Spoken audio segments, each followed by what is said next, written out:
이 시간 우리 기도하시면서 수요예배 하나님 앞에 드리겠습니다. 살아계시고 오늘도 우리와 함께 하시는 여호와 우리의 하나님, 말씀이신 주님 만나는 귀한 시간 되게 하여 주시옵소서. 성령께서 오늘도 역사하시고 주께서 오늘도 주장하셔서 귀한 주님 만나는 시간 될 수 있도록 인도하여 주시고, 하나님 말씀 안에 사롭게 되며 또한 우리가 우리 스스로를 잘 정리하는 귀한 시간 될 수 있도록 말씀으로 역사하여 주시옵소서. 이 시간 예배의 시종을 주님 앞에 드립니다. 감사드리며 예수님의 이름으로 기도드립니다. 아멘. 예, 우리 하나님 말씀 함께 보시겠습니다. 사도행전 16장 16절부터 25절에 있는 말씀입니다. 예, 사도행전 16장 16절부터 25절에 있는 말씀입니다. 예, 우리 말씀을 교독하도록 하겠습니다. 우리가 기도하는 곳에 가다가 점치는 귀신 들린 여종 하나를 만나니 점으로 그 주인들에게 큰 이익을 주는 자라. 그가 바울과 우리를 따라와 소리질러 이르되 이 사람들은 지극히 높은 하나님의 종으로서 구원의 길을 너희에게 전하는 자라 하며, 이같이 여러 날을 하는지라 바울이 심히 괴로워하여 돌이켜 그 귀신에게 이르되 예수 그리스도의 이름으로 내가 네게 명하노니 그에게서 나오라 하니 귀신이 즉시 나오니라. 여종의 주인들은 자기의 수익의 소망이 끊어진 것을 보고 바울과 시라를 붙잡아 장터로 관리들에게 끌어다가 상관들 앞에 데리고 가서 말하되 이 사람들이 유대인인데 우리 성을 심히 요란하게 하여 로마 사람은 우리가 받지도 못하고 행하지도 못할 풍속을 잘한다 하였노라. 무리가 일제히 일어나 고발하니 상관들이 옷을 찢어 벗기고 매로 치라 하여 많이 친 후에 옥에 가두고 간수에게 명하여 든든히 치라 하니, 그가 이러한 명령을 받아 그들을 깊은 옥에 가두고 그 발을 착고에 든든히 채웠더니 한밤 중에 바울과 실라가 기도하고 하나님을 찬송하니 죄수들이 들더라. 아멘. 예, 오늘은 죄수들이 듣더라 두 번째로 같이 말씀을 나누도록 하겠습니다.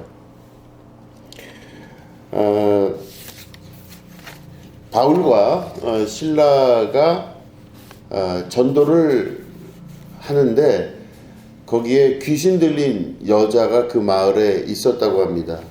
그런데 그 귀신 들린 여자만 있는 게 아니라 그 여자를 누군가가 이렇게 데리고 그 여자가 귀신 들려서 보니 점을 잘 치는 걸 본 거예요.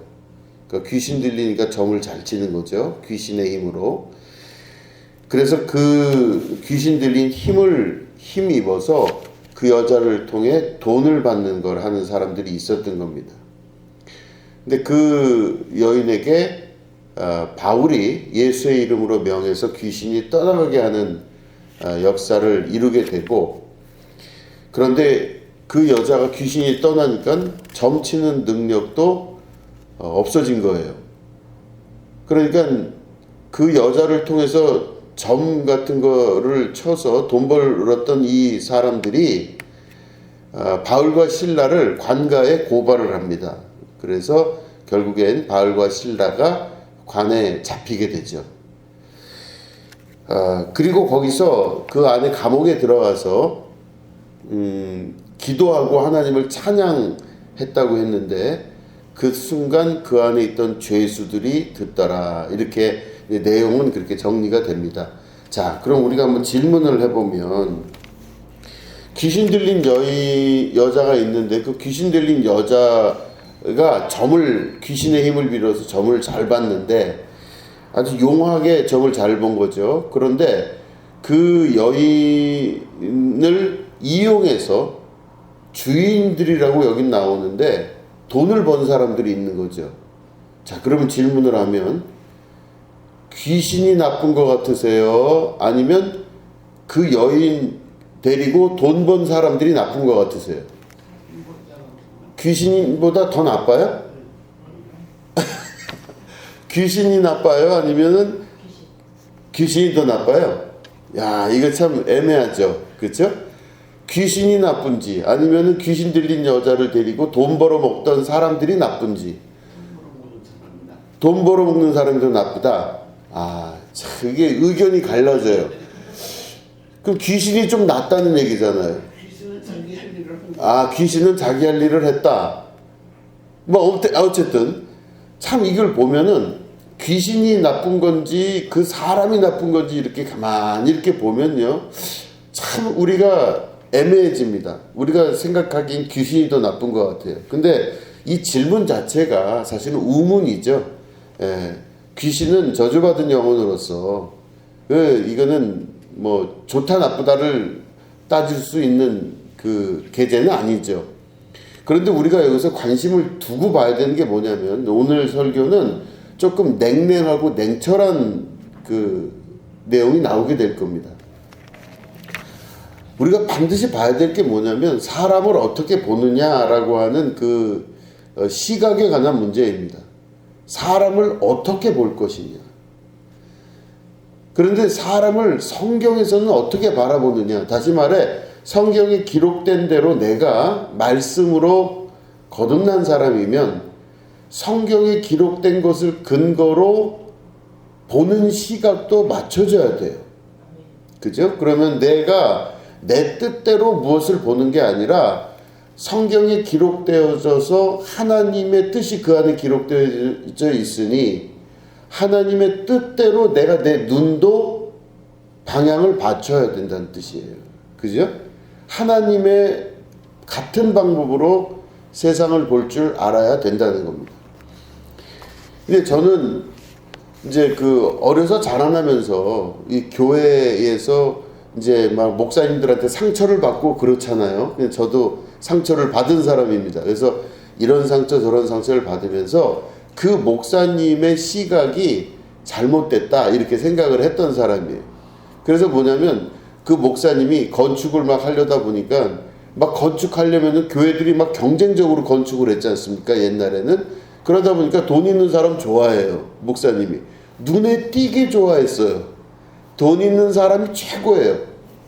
그러니까 뭐 돈 있는 사람 중심으로 막 반가워하고 막 이렇게 하고, 그렇지 않은 사람한테는 아주 냉정하게 대하는 이제 그런 걸 어려서 보고, 어떻게 저럴 수 있을까 이런 생각을 했었어요.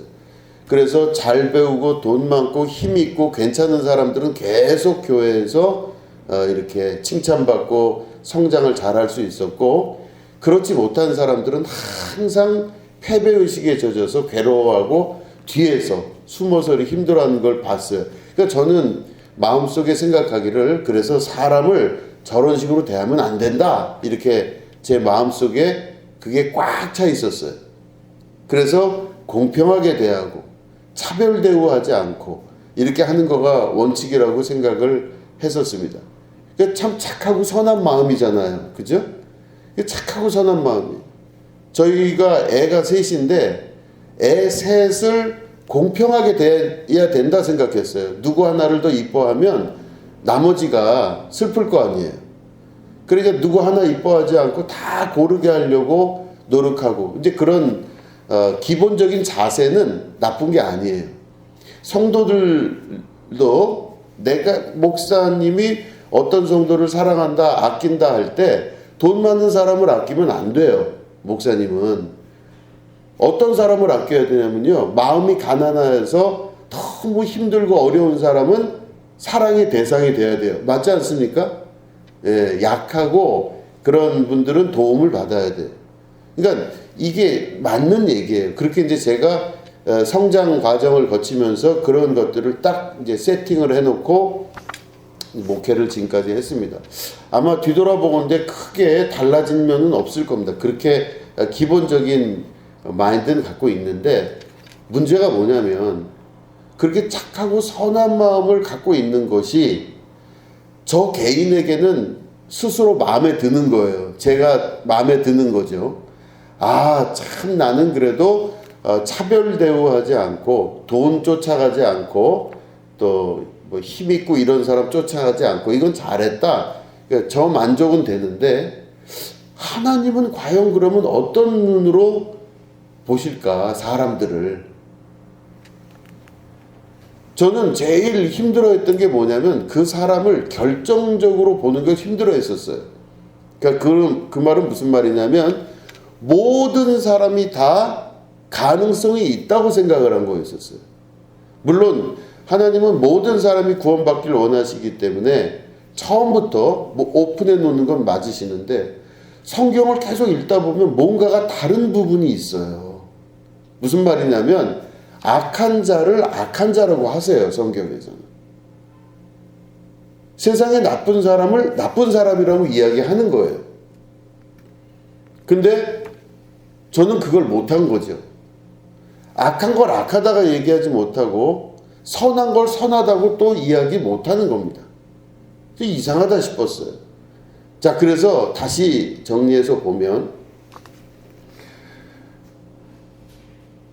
잠언에 보면요, 잠언이 1장 1절부터 쭉 이렇게 말씀이 나오잖아요.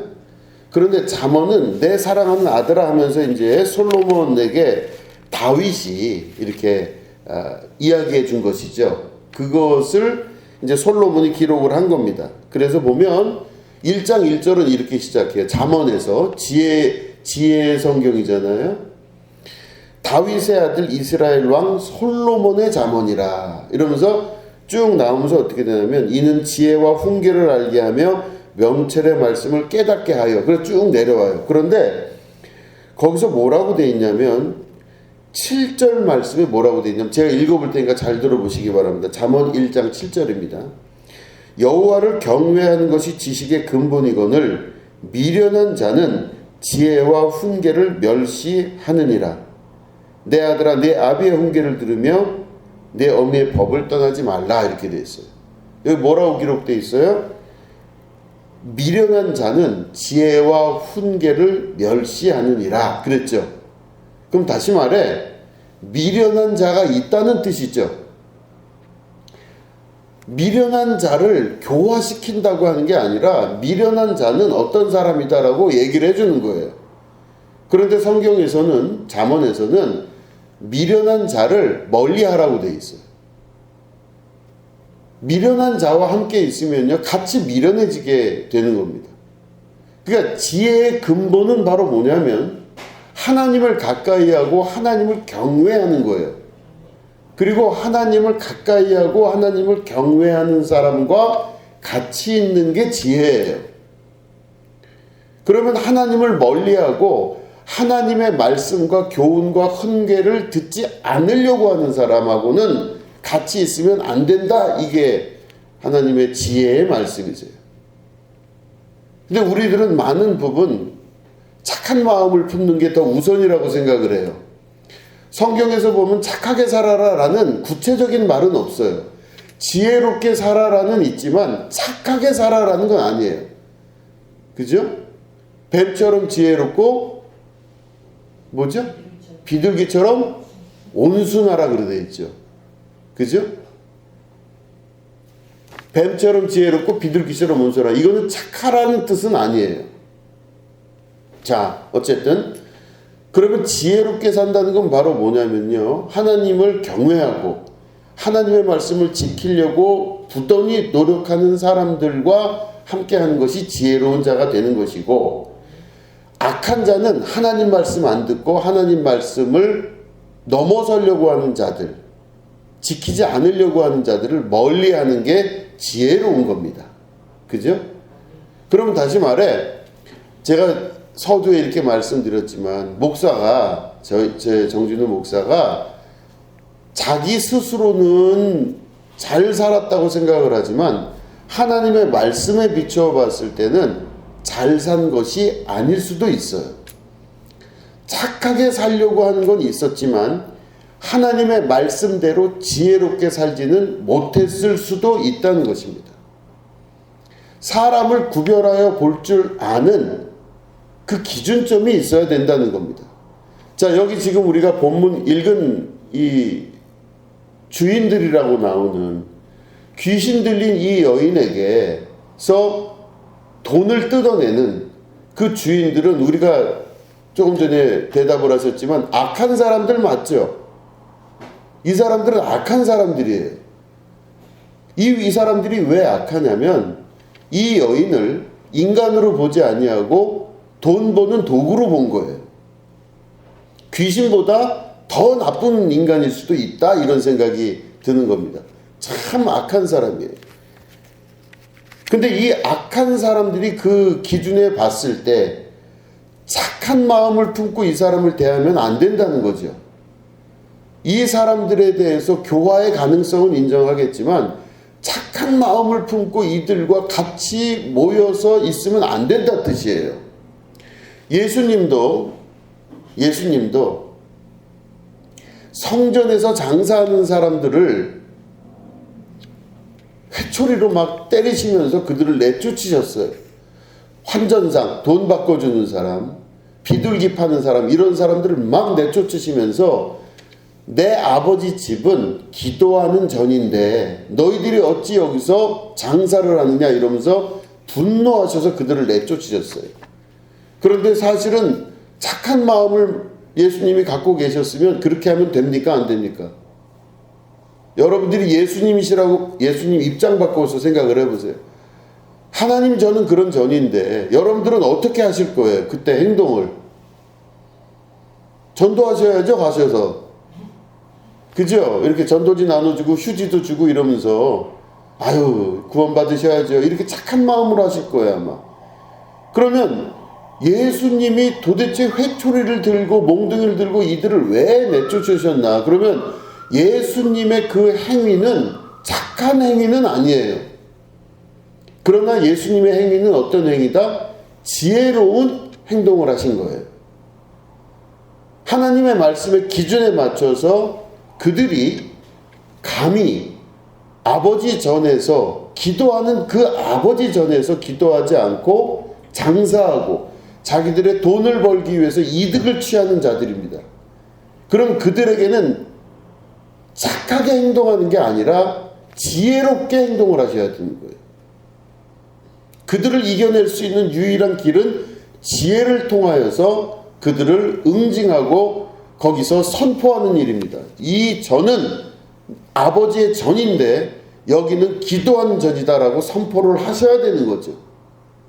착하게 그들에게 다가가서 이해시키고 아유 나도 당신을 이해합니다라고 이해하는 게 아니라 명확하게 선을 그셔야 된다는 거죠. 이게 바로 지혜로운 자, 기독교인의 예수님 믿는 사람들의 지혜의 결단인 것입니다. 너무너무 중요한 거예요. 그러니까 우리가 이 말씀을 통해서 분명히 알고 반드시 기억해야 될 것은 착하게 사는 게 하나님 뜻에 맞다라고 볼 수는 없다는 것입니다. 악한 자를 대할 때는 지혜롭게 대하셔야 돼요. 악한 자를 대할 때는 뱀처럼 지혜로울 수 있으셔야 됩니다. 자, 보시면 사람이 다 구원을 받길 원하시고 또한 하나님은 그런 구원 계획을 오늘도 말씀하시지만 사람이 다 선하질 않아요. 악한 사람이 있다는 걸 인정을 해야만 되는 것입니다. 그걸 구별하여 볼 줄 알고 그 구별한 대로 내가 지혜를 통하여서 어떻게 해야 될지를 결정을 해야 되는 것이죠. 그렇기 때문에 말씀을 잘 아시고 지혜의 말씀을 내 안에 가장 중요한 기준으로 두셔야 돼요. 그 성경이 이제 AD 313년에 콘스탄티누스 황제가 로마의 그 교회가 국교화될 때 그 이후에 이제 니케아 공의회라고 하는 공의회를 통해서 이제는 국교가 됐으니 성경이 여러 군데 따로따로 굉장히 많았거든요. 여기서 이렇게 누가 이렇게 그 카피해서 적기도 하고 여기서 적기도 하고 해서 여러 성경이 있었어요. 그런데 이 니케아 공의회와 그 이후에 있는 공의회를 통해서 성경이 66권 이외에는 다 외경이다, 위경이다. 그래서 이걸 결정을 해요. 자, 그럴 때 이때 이것만이 진짜다라고 할 때 그거를 뭐라고 얘기하냐면요. 그 성경을 캐논이라고 얘기해요. 캐논. 그 일본의 카메라 회사가 캐논이 있죠. 캐논. 그 캐논이라고 하는 단어는 뭐냐면 정경이란 뜻이에요. 정경. 다시 말해 이게 기준이다. 이거 이외에 다른 것은 다 잘못된 성경이다. 이렇게 보는 거예요. 그래서 그거를 캐노나이징이라고 얘기를 합니다. 그 캐논이에요. 그건 무슨 말이냐면 우리가 어떤 삶에 있어서 무엇인가를 결정을 할 때 기준을 어디에 두느냐가 무척 중요한 겁니다. 어느 기준으로 내가 결정을 하느냐가 굉장히 중요하겠죠. 그러면 내가 내 마음속에 착하게 사는 게 맞다. 아이 그렇죠. 근데 그게 첫 번째 기준이 아니라는 겁니다. 내가 기준으로 둬야 되는 건 하나님의 말씀이에요. 하나님의 말씀을 교육의 기초로 삼고 하나님의 말씀을 내 삶의 기준으로 삼을 때 그 사람 안에서 모든 것들이 합력하여 선을 이루는 역사가 나타나는 겁니다. 그러니까 예수 믿는다 하는 건 뭐냐? 바로 이 기준을 어디로 맞추냐에 따라 달라지는 거예요. 기준이 달라지잖아요. 사람이 살면서. 예수 믿기 전에는 모든 일을 결정할 때 돈 많이 버는 게 최고의 기준이에요. 그럴 수 있잖아요. 사람이. 내가 어떤 사람에 대해서 무슨 결정을 할 때 내가 생각하는 결정의 기준들이 있잖아요. 그런데 예수 믿고 나서 어떻게 돼요? 내가 갖고 있던 그 기준을 다 버려야 돼요. 내가 갖고 있던 기준 하나님 앞에 다 포기하고 이제는 말씀의 기준을 맞추겠습니다. 이렇게 돼야 되는 거죠. 그죠? 그러면 진짜 예수 믿는 사람은 어떤 사람이냐면 말씀을 읽고 또 말씀을 듣고 말씀에 자기를 맞춰가기 시작하는 사람, 이게 기독교인이에요. 그런데 많은 부분이 보면 예수님 믿는다 하면서 기준은 자기 기준으로 살아나가요.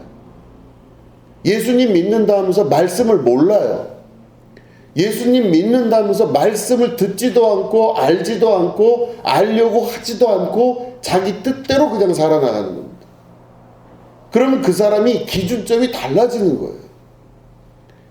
그러니까 이 사람의 기준점은 하나님 말씀은 말씀대로 듣지만 그 기준으로 안 살기 때문에 살 때는 내 기준으로 살고 이쪽 세계에서는 또 하나님 말씀을 듣고 그래서 인생 자체가 헷갈려지는 거예요. 내 기준을 없애고 하나님 말씀의 기준을 두고 살 수 있을 때 신앙의 기준이 올바르게 서게 된다는 것입니다.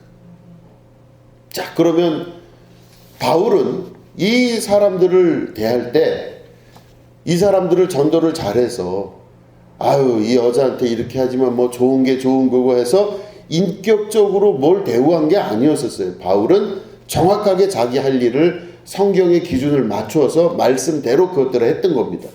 그러니까 결론은 어떻게 돼요? 감옥에 가게 되는 겁니다. 하나님 말씀대로 살면 항상 살 길이 열리는 게 아니에요. 그죠?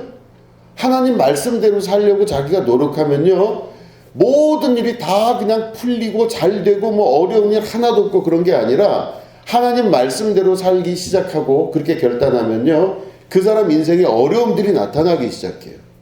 그거를 막는 악한 마귀 사단의 역사가 계속해서 역사를 한다는 겁니다.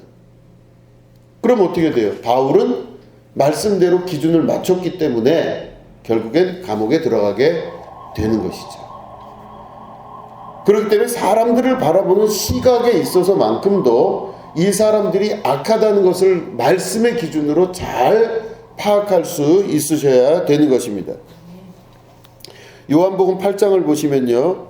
자, 우리 한번 찾아보실까요? 요한복음 8장입니다.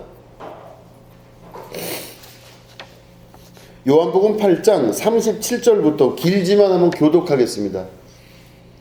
자, 사람이 원래 다 모든 사람이 착하고 그런가? 그 부분에 대한 답이 요한복음 8장 37절부터 45절까지 있습니다. 우리 말씀을 교독하겠습니다. 나도 너희가 아브라함의 자손인 줄 아노라. 그러나 내 말이 너희 안에 있을 곳이 없으므로 나를 죽이려 하는도다. 나는 내 아버지에게서 본 것을 알고 너희는 너희 아버지에게서 들은 것을 행하느니라. 대답하여 이르되 우리 아버지는 아브라함이라 하니 예수께서 이르시되 너희가 아브라함의 자손이면 아브라함이 행한 일들을 할 것이거늘 지금 하나님께 드리신 일을 너희에게 말한 사람은 나를 죽이려 하는도다. 아브라함은 이렇게 하지 아니하였느니라. 너희는 너희 아비가 행한 일들을 하는도다. 대답하되 우리가 음란한 데서 나지 아니하였고 아버지는 한 분뿐이시니 곧 하나님이시로다. 예수께서 이르시되 하나님이 너희 아버지였으면 너희가 나를 사랑하였으니 이는 내가 하나님께로부터 나와서 왔습니다. 나는 스스로 온 것이 아니요 아버지께서 나를 보내신 것입니다. 어찌하여 내 말을 깨닫지 못하느냐? 이는 내 말을 들을 줄 알지 못함이로다. 너희는 너희 아비 마귀에게서 났으니 너희 아버지의 힘대로 너희도 행하고자 하느니라. 그는 처음부터 사는 자여 진리가 그 속에 없으므로 진리에 진리에서 못하고 거짓을 말할 때마다 제 것으로 말하니 이는 그가 거짓말쟁이요 거짓의 아비가 되었습니다. 내가 진리를 말함으로 너희가 나를 믿지 아니하는도다. 아멘. 여기 보면은 44절에 보면은 너희는 너희 아비 마귀에게서 났으니 너희 아비의 욕심대로 너희도 행하고자 하느니라. 처음부터 살인한 자요 진리가 그 속에 없으므로 진리에 서지 못하고 거짓을 말할 때마다 제 것으로 말하나니 이는 그가 거짓말쟁이요 거짓의 아비가 되었음이라. 이렇게 됐습니다. 아니 예수님이 이들을 교화시켜서 좀 믿음의 생활을 할 수 있도록 전도를 하시지 왜 이것에 대해서 너희들의 속에 있는 너희들의 거짓 영인 그 마귀 사단의 권세 그죠? 너희가 곧 누구라고요? 너희 아비 마귀에게서 났다 그랬습니다. 이 말을 듣는 사람들이 얼마나 기분 나쁘겠어요. 예수님이 그러신 거예요. 너희 아비 마귀에게서 너희들이 지금 나왔다. 그러니까 너희들이 하는 말이나 행동을 보면 다 거짓말이고 전부 다 너희들은 처음부터 거짓말한 자요 처음부터 살인한 자인 마귀가 너희들을 낳은 것 같으니 너희들은 마귀의 자식이다 이 뜻이에요. 어우 예수님 화끈하게 하시죠. 화끈하게 하세요. 예수님처럼 이렇게 목회하면요 목회 못해요. 그죠? 큰일 납니다. 어디서 그렇게 하면 안 되죠. 근데 예수님은 이렇게 하셨어요. 너희가 지금 하는 걸 보니 너희 아비 마귀에게서 모든 게 다 나오고 있다 그러신 거예요. 그러니까 그걸 보면은 결국에는 그 열매로 그 사람을 안다 그 말씀하시잖아요 예수님이. 그죠? 이 나무가 어떤 나무인지를 알려면 그 열매를 보고 그 나무를 알게 된다 그러셨어요. 열매는 뭐예요? 결과하는 것입니다. 나타난 말과 나타난 행위, 나타난 행동을 통해서 그가 누군지를 아는 겁니다. 그러니까 예수님은 착하고 선하게 보신 게 아니에요. 나쁜 그 사람에 대해서 나쁜 행위를 하고 나쁜 말을 하고 거짓말을 하고 하는 이 사람에 대해서 네 속에서 거짓된 아비인 그 마귀가 네 속에서 역사하니 너는 그 마귀의 자식이다 그러는 거예요. 무시무시한 말씀을 하시는 겁니다. 그런데 우리는 뭔가 잘못되어 있는 생각을 하다 보니까 옳고 그름에 대해서 분별할 줄 모르고 끊임없이 우리가 살고 있는 세계의 문화, 착한 사람이다, 선하다 이런 것들에 우리들의 기준 두고 살고 있기 때문에 분별을 할 줄 모르는 겁니다. 여러분 내 안에 구원을 이루는 중요한 분별의 기준은 착하게 사는 게 아니에요. 착한 사람 많아요. 근데 그 착하게 사는 게 아니라 내가 말씀대로 사는 사람이 돼야 된다는 겁니다. 그죠? 말씀대로 살아서 어떤 것에 대한 판별의 기준이 분명히 있을 수 있으셔야 돼요. 이게 바로 그래서 말씀을 듣고 말씀대로 살려고 내가 수고하고 노력하고 땀 흘릴 때 성령께서 그 사람을 도와서 회복의 역사 또한 승리의 역사를 허락하신다는 것입니다.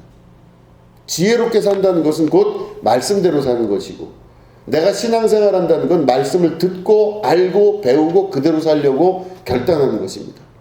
그러면 어려운 일을 당할지라도 그 어려운 일을 당했을 때 그것을 이겨낼 수 있는 힘도 주시고 마지막에 최후의 승리하게끔 만드시는 분이 하나님의 역사라는 것이죠. 그죠? 그러니까 말씀을 아셔야 된다는 뜻입니다. 자, 보시면 이 바울과 실라가 결국은 감옥에 갇히게 됩니다. 그죠? 바울과 실라가 감옥에 갇히는데 이 귀신 들린 여자의 주인들이라고 하는 사람들이 이 관가에 가서 뭐라고 이 사람을 고소하냐면요. 원래는 왜 이 사람들을 고소하려고 그랬죠? 이 바울과 실라를. 그죠? 자기들 돈을 못 벌게 했잖아요, 지금. 이 여자 데리고 점 봐가지고 자기가 이익을 취했는데, 바울 때문에 모든 게 다 망쳐버렸어요. 실제 내용은 뭐예요? 내 경제적인 손해를 끼쳤다. 이게 핵심이에요. 그런데 이 악한 인간들이 관가에 가서는 자기 경제적인 얘기를 안 해요. 한번 보실까요? 우리 아까 읽은 말씀 보시면 20절, 우리 본문의 20절을 보면 제가 읽어보겠습니다. 19절부터 읽을게요. 여종의 주인들은 자기의 수익에 소망이 끊어진 것을 보고 바울과 실라를 붙잡아 장터로 관리들에게 끌어갔다가 상관들 앞에 데리고 가서 말하되 이 사람들이 유대인인데 우리 성을 심히 요란하게 하여 로마 사람인 우리가 받지도 못하고 행하지도 못할 풍속을 전한다 하거늘. 그렇죠? 내용이 뭐예요? 로마 사람인 우리가 받지도 못하고 행하지도 못할 풍속을 전했대요. 경제적인 얘기 안 하죠. 우리 성을 심히 요란하게 했대요. 그러니까 여기에는 경제적인 이유로 고소를 한 게 아니에요. 즉 고발을 한 게 아니라 성을 심히 요란하게 하고 그리고 자기들이 받지도 행하지도 못할 풍속을 전파했다. 이게 기소 내용이에요. 기소 내용. 자, 보시면 실제의 내용은 경제적인 손해를 끼친 건데 이 사람들이 기소를 할 때는 어떤 걸로 했어요? 전혀 다른 걸로 했죠. 예? 풍속을 전하고 뭐 전도하고 이걸 얘기를 한 겁니다. 이게 뭘 의미하는 건가 보면은 이 성이 갖고 있는 이 사람들이 살고 있는 이 지역의 문화를 이야기하는 거죠. 거짓말이 일상이 되는 겁니다. 거짓말이 일상이 되는 거예요. 경제적 손해를 봤기 때문에 이거를 자기들이 이야기하면 될 텐데 경제적 손해를 봤다는 얘기는 안 해요. 다른 내용을 가지고 이들을 고소고발을 하게 되는 것입니다. 그러니까 결국에는 거짓과 말도 안 되는 내용으로 사람을 관가에다가 고발하는 그 모습이 바로 이 동네의 이야기예요. 자, 그럴 때 여러분 생각해 보시면 이제 그러고 나서 들어갔어요. 일단 억울하고 분할 거 아니에요. 바울과 실라가. 왜냐하면 자기들이 잡혀온 내용이 이 감옥에 들어간 내용이 실제 내용하고 다른 거잖아요. 지금 그 억울하고 분할 겁니다. 억울하고 분할 거예요. 그런데 여러분 하나님께서는 이 억울하고 분한 바울과 실라를 통해서 하나님이 자신의 복음을 전하시기 시작하는 거예요. 그리스도의 영이. 이게 뭐냐면 이 사도행전은 누가라고 하는 사람이 기록했다 그랬죠. 누가복음을 썼던 그때 이 바울과 실라가 이 억울한 마음을 가지고 감옥에 들어가서 뭘 했냐면 기도하고 하나님을 찬송하고 찬양했다고 돼 있어요. 우리 하나님께서 하시는 일은 옳습니다. 하나님은 찬양받기 합당하신 분입니다. 우리가 지금 억울하고 분하고 한량없는 진짜 이 속에 있는 한없는 이 한이 엄청난데 하나님 오늘도 나를 도와주신 거 감사하고 이 감옥에 갇혀 있지만 이 모든 것이 하나님 뜻인 줄로 믿습니다. 이렇게 했겠죠. 이게 기록되어 있진 않아요, 성경에. 근데 아마 그랬을 거예요. 하나님 감사합니다. 하나님 주님을 찬양합니다. 내가 비록 이런 상황에 있다 할지라도 하나님은 찬양받기에 합당하십니다. 막 찬양을 할 거예요. 그리고 기도합니다. 근데 이거를 누가는 어떻게 기록을 하냐면 맨 마지막에 25절에 보니 한밤중에 바울과 실라가 기도하고 하나님을 찬송하며 누가 듣더라? 죄수들이 듣더라 그랬어요. 그럼 이 감옥 안에 있으면요, 그 감옥을 지키는 간수가 있을 것이고 관리하는 공무원들이 있을 건데 이 누가는 누가 듣더라 그랬죠? 죄수들이 듣더라 그랬어요. 그럼 여기 있는 죄수들이 그거를 들어요. 바울과 실라가 찬송하고 찬양하고 기도하는 걸 듣게 됩니다. 그럼 누가가 볼 때 간수들이 들었더라. 혹은 거기 그 교정센터에 있는 또 다른 공무원들이 들었더라. 혹은 사람들이 듣더라. 이러면 될 걸 딱 집어서 죄수들이 그 기도와 찬양을 듣더라. 이렇게 기록한 거죠. 무슨 말이냐면 여기 있는 죄수들은 바울과 실라가 억울하게 붙잡혀 들어온 거잖아요. 원래 내용하고 다르게. 근데 동일하게 여기 있는 죄수들은 그 사회가 그러다 보니 죄를 져서 들어왔다기보단 억울하게 들어온 사람들이 많았을 겁니다. 감옥 속에서는요, 자기들이 실제 죄인이 아닌데 잡혀 들어온 사람들이 많았을 거예요. 그럴 때 이 바울과 실라가 그 가운데 하나님을 찬양하고 하나님께 기도하는 그 모습을 보고 여기 있는 죄수들이 그 소리를 들은 겁니다. 이 죄수들은 억울하고 분한 것들을 풀 수 있는 방법이 뭐예요? 우리 보통 인간적인 생각에서는요, 원한을 가지고 이걸 복수하려고 하는 마음이 많을 거예요. 내가 여기서 나가면 너희들은 다 죽음이야. 내가 무슨 수를 써서도 반드시 복수할 거야. 내가 이 억울한 일을 한으로 남아서 내가 못 죽이면 내가 내 자식들을 통해서라도 원수를 갚게 할 거야. 뭐 아마 그런 일들이 이 감옥 안에 비일비재하게 있었을 것입니다. 그럼 여기 있는 죄수들은요, 설교 서두에 말씀드린 대로 기준이 바로 뭐예요? 자기 기준에 맞추어서 사는 사람들일 겁니다.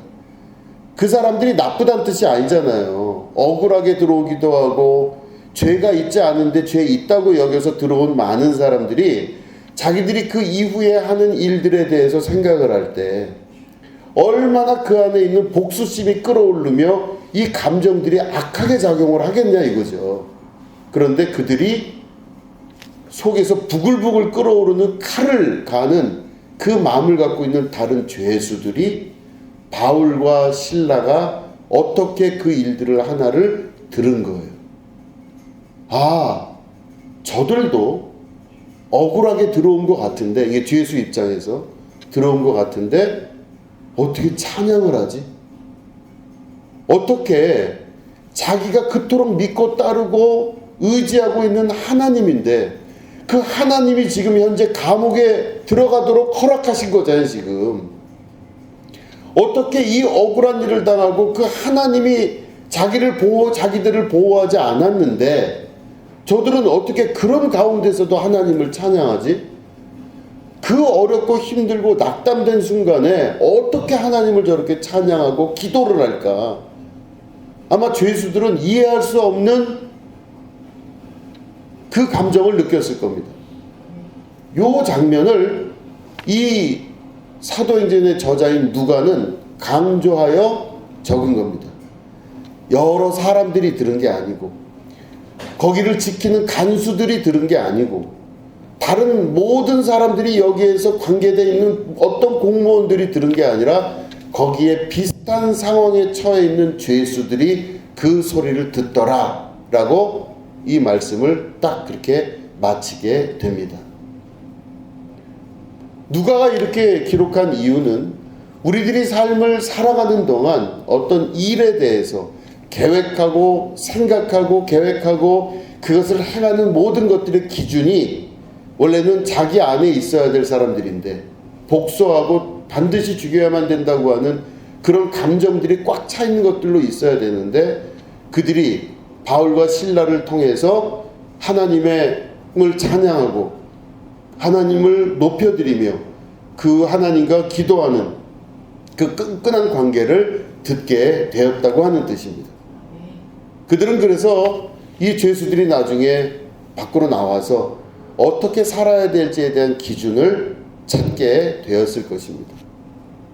자, 그러면 우리들은 이 말씀을 통해서 무엇을 깨달아 알 수 있을까요? 우리들은 내 기준으로 무엇을 판단하지 않는 삶을 선택하셔야 됩니다. 내가 착하게 살겠다 혹은 선하게 살겠다, 여러 가지 기준들이 다 있어요. 그게 틀렸다는 말이 아닙니다. 그런데 그거보다 더 우선되는 건 바로 무엇이냐? 말씀의 기준을 맞추고 하나님 뜻에 따라 살려고, 예수님 뜻에 따라 살려고 결단하는 결단이 더 중요하다는 것입니다. 그러면요, 어떤 일이 벌어지느냐? 내가 예수님 말씀 따라 살겠습니다라고 결단한 그 순간서부터는 감옥에 있어도 찬양할 수가 있습니다. 힘들고 어려운 상황에 있어도 하나님을 찬양하며 기도할 수 있습니다. 내가 지금 너무너무 억울하고 분하고 말도 안 되는 상황에 처해 있어요. 그래도 하나님 배반하지 아니하고 하나님과 기도하며 하나님과 함께하는 삶을 살 수가 있는 것입니다. 그런 모습을 주변에 있는 사람들이 보면서 내가 어떻게 살아나가야 될지 모르는 사람들에게 기준이 되고 신앙의 모범이 되면서 말씀이 내 삶을 통해서 드러나는 그런 많은 전도의 역사가 일어나게 된다고 하는 것입니다. 아무리 입으로 떠들어봐야 소용없는 것입니다. 내가 감옥에서 하나님을 찬양하고 하나님께 기도하는 그 모습 하나가 직접 사람들에게 전도를 하지 않더라도 엄청난 영향력을 미치게 된다는 것이죠. 신앙은 그렇게 해서 완성이 돼 가는 것입니다. 하나님께서 우리를 택하여 부르시고 우리를 하나님 뜻에 따라 우리를 오늘도 역사하셨을 때 내가 예수 믿겠다고 결심한 그 순간서부터는 말씀, 그리고 말씀대로 살려고 하는 의도, 그리고 그 말씀이 내 안에 중심이 돼서 기준이 될 수 있는 것. 그럴 때 모든 지혜이신 하나님, 지혜 중에 지혜이신 하나님이 오늘도 내 삶 속에서 주인 되시고 승리하시는 역사를 이루게 되시는 것입니다. 여러분들 안에 이런 놀라우신 결단의 역사와 하나님께서 함께 하시는 축복의 역사가, 그리고 승리의 역사가 함께 하시기를 주님의 이름으로 축원합니다. 네, 기도하겠습니다. 하나님 아버지, 말씀대로 살게 하여 주시옵소서. 내 생각과 느낌대로 살지 않게 하여 주시옵소서.